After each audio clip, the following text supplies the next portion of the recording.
মাশাআল্লাহ, আলহামদুলিল্লাহ। দীর্ঘ 2টি বছর প্রবাসে কাটার পরে ছুটিতে বাড়িতে আসে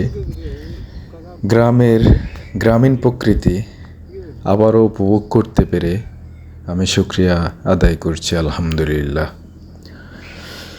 চলুন আজকে আমাদের নিজস্ব এই বেড়িতে মাছ ধরতে ধরতে আপনাদের সাথে গল্প করি।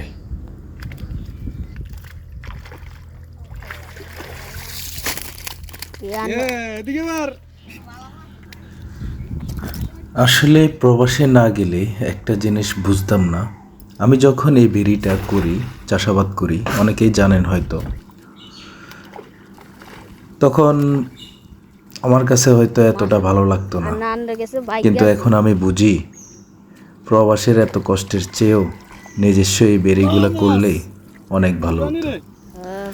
কারণ প্রবাস থেকে আমরা যে টাকা উপার্জন করি তার থেকেও বেশি টাকা উপার্জন করা যায় এই ধরনের সুন্দর সুন্দর উদ্যোগ নিয়ে।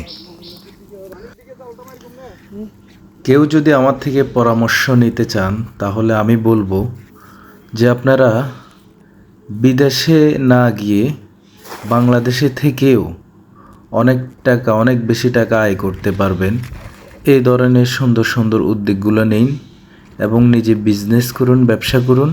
বাংলাদেশের থেকে আপনি টাকা কামাতে পারবেন। কারণ বিদেশে আপনি আমরা যে পরিমাণ পরিশ্রম করি, এর যদি অর্ধেক পরিশ্রম বাংলাদেশে করতাম তাহলে বিদেশের থেকেও বাংলাদেশে আরও বেশি টাকা উপার্জন করা সম্ভব। ধন্যবাদ সবাইকে।